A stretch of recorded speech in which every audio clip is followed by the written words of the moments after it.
आखिरी स्टेज पे आया हुआ है, इसका नाम क्लाइमेट चेंज है। जिस तरह इंसान को जब बहुत ज़्यादा बुखार होता है तो वो नॉर्मली बिहेव नहीं कर रहा होता। वो हम्म, सर्दियों के अंदर उसको पसीने आ रहे होते हैं, गर्मियों के अंदर उसको हम्म, ठंड लग रही होती है। तो इस वक़्त बिल्कुल। हमारा सारा भी कुछ इसी तरह से रिस्पॉन्ड कर रहा है। अमेरिका में हम्म, ये जो टेक्सास के अंदर 100 से ज़्यादा लोग मर गए हैं। अमेरिका हम्म, जैसा मुल्क जो है खुद ट्रंप हैरान रह गया कि इतना खौफनाक सैलाब अचानक कैसे आ हम्म। गया। टेक्सास में जो सैलाब आया 27 बच्चियां जो हैं बह गई और उसकी डेड बॉडीज अभी भी बहुत सारों की रिकवर नहीं हुई। बताता चलूं कि पिछले 1 महीने में यूरोप के अंदर जो ये आई है हीट वेव्स आई हैं, जो क्लाइमेट चेंज से जन्म लिया जिन हीट वेव्स ने, 2000 से ज्यादा लोग मर चुके हैं। अस्सलाम वालेकुम नाज़रीन, मोहम्मद कज़ाफ़ी मतलब फिर हाजिर है नए दौर के प्लेटफॉर्म से। नाज़रीन, आज हमारे बड़े ही प्यारे गेस्ट डॉक्टर शफीक कंबोज साहब हमारे साथ मौजूद है, जो ये माहौलियाती इबलाग है इनके माहिर हैं और जर्मनी से इन्होंने स्टडी भी की। इनसे जानेंगे पाकिस्तान की जो हालात हैं ये क्यों नहीं क्लाइमेट चेंज को हम समझ के पहले हम कोई सैलाब भी रेला या कुछ आने से पहले हम चीज़ों को बेहतर कर पाते हैं। अस्सलाम वालेकुम सर। वालेकुम सलाम। सर, सबसे पहले मेरा यही क्वेश्चन है कि पूरी दुनिया इतनी आगे निकल चुकी है, पाकिस्तान में भी बेशुमार टेक्नोलॉजी है, हमें क्यों नहीं पता लगता कि ये चीजें होने जा रही है, हमें ये चीजें कर लेनी चाहिए। आप क्या समझते हैं, क्या वजह है ये? देखें, ये जो इस वक्त पाकिस्तान में आफत पिछले 3-4 दिनों से हम देख रहे हैं, ये एक नए तौर पे माहौलियाती तब्दीली से जन्म लेने वाली आफत है। ये जो टॉरेंशियल रेन्स हैं और उसके नतीजे में ये अर्बन फ्लडिंग और ये क्लाउड बर्स्ट इवेंट्स जो हुए हैं, तो ये सब हम्म, जो है इसके बारे में साइंस काफी अरसे से इंसानों को आगाह करती आ रही थी, जो इन्वायरमेंटल साइंस थी, कि तैयारी कर लें कर लें। लेकिन हमारे यहाँ ये जो इन इवेंट्स के बाद मेरा ज़ाती तज्जिया ये है कि हम 3 हवालों से हम इसको इतने अनप्रेसिडेंटेड इवेंट्स को प्रिडिक्ट ही नहीं कर सके। नंबर वन हम्म, तो ये है कि हमारी मनसूबाबंदी जो है वो इसमें नाकाम हुई है। हमने गालबन जो है इसको शायद थोड़ा सा लाइटर नोट पे ले लिया, या हमारे पास इतने रिसोर्सेज नहीं थे कि हम इसको जो है कंप्लीटली इसको हम देख के और इसके मुताबिक अपने मनसूबाबंदी को तरतीब देते। दूसरे नंबर पे जो है हम अवामी आगही जो है उसमें भी बहुत फेल हुए हैं कि हमने बिल्कुल ही जो है अवाम को आगाह नहीं किया कि भाई एक आफत आने वाली है 3-4-5 दिन आगे, तो आप लोग try to remain as much hmm, possible as at your home. But hmm, unfortunately हम ये भी नहीं कर सके। और फिर हमने लोगों को तीसरे नंबर पे जो है काफी अरसे से हमें पता है कि हम आप सबसे पहले जो बुनियादी बात है वो ये है कि पाकिस्तान माहौलियाती तब्दीली से मुतासरा ममालिक में दुनिया में नंबर 1 कंट्री, यानी माहौलियाती तब्दीली के बिल्कुल नतीजे में बिल्कुल। जितनी आफात आएंगी सबसे ज्यादा पाकिस्तान उनको रिसीव कर रहा है। तो इस कॉन्टेक्स्ट में हमें ये देखना है कि हमें अपने अवाम को आगाह करना है कि भाई तुम सबसे ज्यादा खतरे का शिकार हो। लिहाजा हम्म, इस तरह के इवेंट्स, चाहे वो बड़े साइज के ओले पड़ने हैं, चाहे हीट वेव्स आनी है, चाहे इस तरह की अनप्रेसिडेंटेड ये है रेन्स हैं, फिर इतने फ्लड्स हैं, तो आप सबको इसके बारे में आगाह रहना चाहिए। और जब भी गवर्नमेंट के किसी अदारे की तरफ से आपको इस तरह की कोई आपको इंटीमेशन दी जाती है, तो हमें हम्म, अपने आप को उसके मुताबिक ढालना है, अपने आप को अडेप्ट करना है इस बदलती हुई सूरत हाल के मुताबिक। और तीसरी चीज जिसमें मेरे ख्याल में हम पीछे रहे हैं वो हमारा इंफ्रास्ट्रक्चर है। अब हमें हम्म, समझना होगा कि भाई हम वाकई ही एक ऐसे दौर में दाखिल हो चुके हैं जहां पे हमें अपना जो एग्जिस्टिंग इंफ्रास्ट्रक्चर है इसको क्लाइमेट रेजिलिएंट, ठीक है, हमें अपने हम्म, सिटीज को जो है क्लाइमेट रेजिलिएंट सस्टेनेबल सिटीज बनाने होंगे। हमें अपने हम्म, इंफ्रास्ट्रक्चर को अब दोबारा से जो जो तबाह हो रहा है उसको रिवैम्प करते हुए इस नुक्ते को मद्देनजर रखना होगा कि हम एक ऐसा इंफ्रास्ट्रक्चर तरतीब दें, बिल्डिंग्स अपनी अपने हम्म। जो हमारा इंफ्रा जिसके अंदर हम रह रहे हैं अपने हैबिटेट के अंदर, उसको हमने इतना मजबूत बनाना है कि वो इतने खौफनाक क्लाइमेट चेंज इंड्यूस्ड इवेंट्स के थपेड़ों को बर्दाश्त कर सके। बिल्कुल बिल्कुल। अच्छा, अभी भी अमेरिका में हमने पिछले देखा, चंद दिन पहले की बात है, वहां इतना बड़ा रेल आया और चीजें हुई, वहां पे सिटी के सिटी अच्छे खासे उधर पानी हुआ। लेकिन अब जिस तरह पाकिस्तान जैसे थर्ड वर्ल्ड कंट्रीज हैं, इनको तो चाहिए अब जिस तरह ये हमारा जो पिंडी में वो डैम का बंद था वो टूट गया, उससे काफी लोगों की जाने गई और बेशुमार चीजें। इससे पहले 10 लोग वो जो दरिया के करीब थे और वो उसमें बह गए। इस तरह की बेशुमार चीजें ये जो हो रही हैं, एक तो साइड, एक तो चलो नेचुरली तौर पर चीजें चेंज हो रही हैं, तो हमें खुद एज अ पाकिस्तान के जो इदारे हैं उनको क्या करना चाहिए, क्या सजेस्ट करेंगे? अच्छा देखिए, सबसे पहले तो मैं आपको ये बता दूं कि ये जो क्लाइमेट चेंज इंड्यूस यानी माहौलियाती तब्दीली से जन्म लेने वाले ये इस तरह के एक्सट्रीम वेदर इवेंट्स हैं, ये इतने खौफनाक हैं कि इसके बारे में आप जितनी मसीह प्लानिंग कर लें।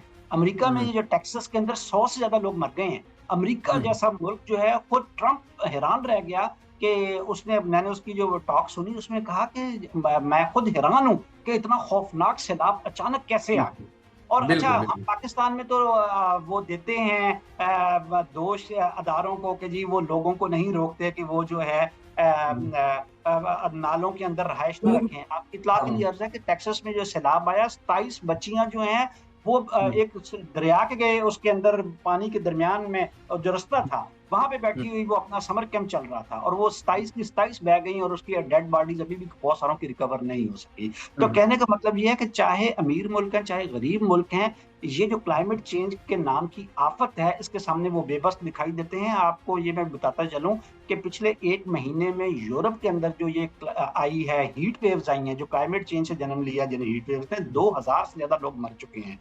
तो इसलिए हम्म, आप ये कहें कि इस तरह की जो क्लाइमेट चेंज से जन्म लेने वाली आफात हैं, इसके लिए कोई प्लानिंग बहुत जितनी मर्जी आप कर लें, हम्म, लेकिन चूंकि ये अचानक होती हैं और इतनी हम्म, अनप्रिडिक्टेबल हैं कि आप जो है इसकी कोई बहुत अच्छी प्लानिंग कर भी लें, तो फिर भी इसमें जो है जितनी देर तक आप आवाम को आगाह करके और उनको स्टैंड स्टिल नहीं कर देते जिस तरह से पेंडेमिक के दौरान, उतनी देर तक आप इसमें कम जो है कम नुकसान जो है उसकी एक्सपेक्टेशन नहीं कर सकते। बिल्कुल। अच्छा सर, जिस तरह आप भी बता रहे हैं हीट वेव और जो ये क्लाइमेट की एक्सट्रीम एक स्टेज आ जाती है, अब ये हम देख रहे हैं पूरी दुनिया में, चाहे पाकिस्तान हो चाहे कोई भी कंट्री हो, अब हम देख रहे हैं गर्मी है तो उसकी एक्सट्रीम गर्मी तक पाकिस्तान में हीट वेव तक चीज आती है। तो सर्दियों में होता है तो सर्दी में अब वो पहली वाली सर्दियां नहीं होती, वो पता नहीं खुश्क सर्दी होती है जिससे बीमार हो जाते हैं। तो ये नेचुरली तौर पर क्या आबादी दुनिया की बढ़ रही है और ये जो धुएं या इस तरह की चीजें इनकी वजह से, या क्या समझते हैं आप, क्या समझते हैं इसमें, ये असल वजह क्या है? देखिए, असल में काफी ये बात आप जान लें कि ये सब कुछ जो दुनिया के अंदर माहौलियाती तब्दीली के नाम से आफत है, ये इसकी कोई तारीख बहुत लंबी नहीं है। 150 साल पहले इंसानों ने, जब ये इंडस्ट्रियल रेवोल्यूशन आया है, तो इंसानों ने बुनियादी तौर पे ये जो ईंधन है जो हम हम्म, गाड़ियों के अंदर, इंडस्ट्री के अंदर यूज करते हैं, इनका जब इस्तेमाल बढ़ाया है और उसके नतीजे में फिर मॉडर्नाइजेशन हुई है, तो इस ईंधन के जलने के नतीजे में जो ग्रीन हाउस गैसेज हैं, बुनियादी तौर हम्म, पे माहौलियाती तब्दीली के पीछे वो हैं। ईंधन जब जला है और फिर मॉडर्न लाइफस्टाइल आया है, उसके नतीजे में लोगों की डिपेंडेंस बहुत ज्यादा गाड़ियों के ऊपर, ट्रैफिक के ऊपर, मोबिलिटी के ऊपर, इंडस्ट्री के ऊपर बढ़ी है।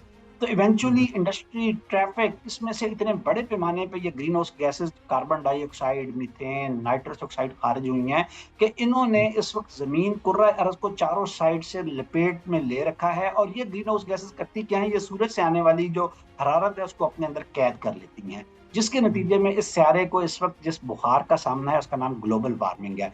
अब ग्लोबल वार्मिंग पिछली 30-40 सालों से मुसलसल ये स्यारा हालते बुखार में रहने के नतीजे में इस वक्त जिस आखिरी स्टेज पे आया हुआ है, इसका नाम क्लाइमेट चेंज है। जिस तरह इंसान को जब बहुत ज्यादा बुखार होता है तो वो नॉर्मली बिहेव नहीं कर रहा होता, वो हम्म, सर्दियों के अंदर उसको पसीने आ रहे होते हैं, गर्मियों के अंदर उसको हम्म, ठंड लग रही होती है। तो इस वक्त बिल्कुल। हमारा स्यारा भी कुछ इसी तरह से रिस्पॉन्ड कर रहा है कि वो अपने हम्म, जो नेचुरल वेदर पैटर्न्स हैं वो सारे के सारे तब्दील कर चुका है। ठीक है, इस हम्म, दफा आपने देखा कि पाकिस्तान के अंदर मॉनसून 1 महीना पहले शुरू हो और इतना हम्म, शदीद इवेंट्स हो रहे हैं। इससे पहले आपने बहार में देखा कि इतनी इतनी बड़े साइज के ओले पड़े कि हम हम्म, इस्लामाबाद पिंडी में लोगों की प्रॉपर्टी को इतना ज्यादा नुकसान पहुंचा। उससे बिल्कुल। पहले आपने स्मॉग देखी कि स्मॉग के सीजन के अंदर 5-6 महीने बारिश ही नहीं हुई। तो लिहाजा हम्म, जितनी ज्यादा गर्द धूल मट्टी जमीन से उड़ के फिजा में जा रही थी, वो सारी हम्म, वाइप आउट ही नहीं हो सकी। तो स्मॉग हो गई, ये जो इतने बड़े साइज के ओले हो गए, हीट वेव्स हो गई, ये टोरेंशियल रेन्स हो गई, ये अर्बन फ्लडिंग हो गई, ये तमाम वाकयात जो हैं ये जन्म ले रहे हैं उस क्लाइमेट चेंज से, जो कि बुनियादी तौर पे इंसानों के जाती अमाल के नतीजे में जन्म लेने वाली एक आफत और अफरियत है।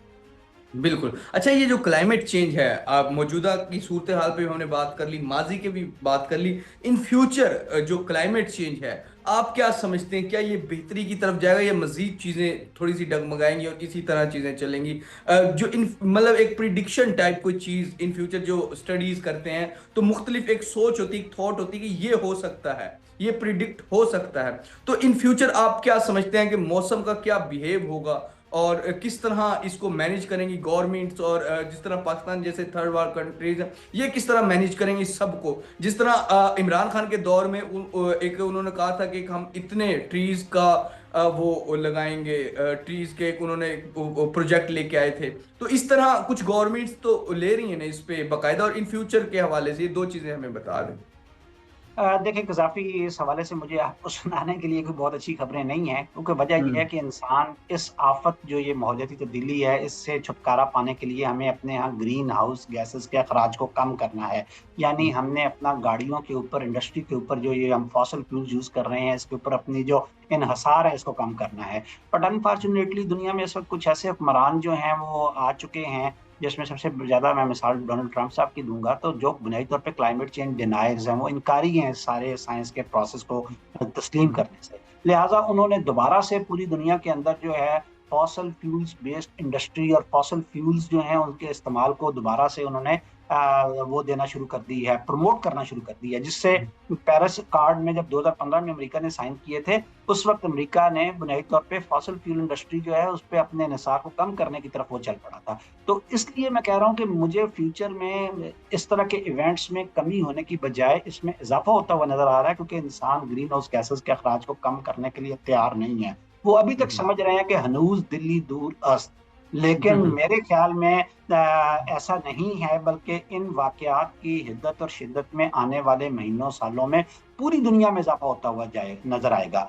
और अमरीकनों को भी सोचना होगा, अमरीकियों को भी सोचना होगा कि उन्होंने किस तरह से एक ऐसे शख्स को अपने इस दुनिया की लाज़िम बात है, अमरीका जो है वो पूरी दुनिया में एक लीडिंग रोल प्ले कर रहा होता है। एक ऐसे शख्स के हवाले कर दिया है जो बुनियादी तौर पे इस तबाही जो है उसका उससे ही इनकारी है और उसकी उसके पीछे क्लाइमेट चेंज को मानने से इनकारी है। तो मेरे ख्याल में 2 चीज़ें हैं, एक तो अगर इंसान वाक़ई इससे इस अफ़्लियत से जान छुड़ाना चाहते हैं, तो हमें ग्रीन हाउस गैसेज़ के अख़राज को कम करना होगा नंबर 1 और सेकंड जितनी अच्छा आप कम कर भी लें तो साइंस के मॉडल ये कहते हैं कि कम करने के बावजूद आपको 30, 40, 50 साल अभी भी इन जो मेरी ज़िंदगी है या हमारी जो उसमें हमें इन आफ़ात को अभी बर्दाश्त करना पड़ेगा और इनकी शिद्दत में इज़ाफ़ा होगा। उसके बाद अगर हम इनको कम करके इनकी जो इनके अखराज को कम कर लेते हैं कंट्रोल और कर लेंगे। दुनिया के टेम्परेचर को 1.5 डिग्री सेंटीग्रेड से इंक्रीज नहीं होने देते by the mid of this century, तो फिर शायद चीजें जो है वो इम्प्रूव होना शुरू होंगी। तो इस तरह से चूंकि ये बड़ी कम्प्लेक्स और पेचीदा सूरत हाल है, तो इसमें बचाव का एक ही रास्ता है कि हमें एडेप्टेशन की तरफ जाना होगा। मिटिगेशन यानी इनके अखराज को कम करने की तरफ, तखफीफ इन ग्रीन हाउस गैसेस के की तखफीफ, उसके प्लान्स भी लेकर आने होंगे और साथ ही साथ इसके मुताबिक अपने आप को ढालना कि इस बदलती हुई सूरत-ए-हाल के मुताबिक हम अपने आप को कैसे ढालें, हम कैसे अपने यहाँ रेज़िलिएंट इंफ्रास्ट्रक्चर बनाएँ, हम किस तरह से अर्बन प्लानिंग को इतना इम्प्रूव करें कि ये जो नाले हैं, ये किसी सूरत चोक ना हो, बंद ना हो, अपने लोगों को शऊर दें कि वो गलियों, मोहल्लों, सड़कों पे कूड़ा-करकट ना फेंकें, क्योंकि जब बारिश होती है तो ये कूड़ा-करकट उन नालों के गटरों के ऊपर जाके जो है वो स्टे कर जाता है, इवेंचुअली वो पानी ड्रेन ही नहीं हो सकता। तो अर्बन फ्लडिंग जो है वो हमें जगह-जगह पे शहरों में नज़र आती है। और साथ ही साथ लोगों को हमें ये शऊर देने की ज़रूरत है कि भाई जिस वक़्त इस तरह की एक एनडीएमए, पीडीएमए या कोई भी ऐसा मुतलका अदारा जो है, वो मेट डिपार्टमेंट आपको प्रेडिक्शंस दे रहा है कि आने वाले 1 हफ्ते के अंदर टॉरेंशियल रेन्स हैं, हेवी रेन्स हैं और क्लाउड बर्स्ट के वाक़यात हो सकते हैं, लाइटनिंग इवेंट्स हो सकते हैं, बिजली गिर सकती है। तो हमें ऐसी सूरत-ए-हाल में अपनी जो मसरूफियात हैं, चाहे जितनी मर्ज़ी ज़रूरी क्यों ना हो, उनको थोड़े अरसे के लिए डिले कर देना चाहिए, एडैप्ट करना है, हमें ढालना है इन बदलती हुई हकीकतों को, मुख्तलिफ हकीकतों को मानते हुए अपने लाइफ़स्टाइल के अंदर तब्दीली लेकर आनी है। मैं ऐसे ही आपको कहूँगा अगर हमें खुदा ना करे डॉक्टर आज ये बता देना कि भई आप डायबिटिक हैं, आपको शुगर हो गई है, तो आपको ये परहेज़ करने पड़ेंगे। तो उस सूरत में तो हम तैयार हो जाते हैं। तो अब क्लाइमेट चेंज को भी हम एक ऐसी बीमारी जानलेवा मर्ज़ के तौर पे हमें जो है इसको मानते हुए अपने लाइफ़स्टाइल के अंदर चेंजेज़ करनी होंगी। बिल्कुल, बिल्कुल नाज़रीन, जिस तरह डॉक्टर शफ़ीक कंबोज साहब को उनका एक चीज़ पे मैंने देखा है कि ज़्यादा जो ज़ोर दे रहे थे वो ये था कि हमें अपने लाइफ़स्टाइल को चेंज करके इस जो क्लाइमेट चेंज है इसको चेंज करना है। अगर हम ऐसा नहीं करेंगे तो इस तरह की जो कुदरती आफ़ात है उनकी शिद्दत मज़ीद बढ़ेगी और अगर अभी से हम शुरू करेंगे कंट्रोल करना तो फिर इस सदी के हाफ़ में जाके चीज़ें बेहतर होना शुरू होंगी। फिलहाल के लिए नाज़रीन, नया दौर से मोहम्मद क़ज़ाफ़ी को और डॉक्टर शफ़ीक कंबो को इजाज़त दीजिए। खुदा हाफ़िज़।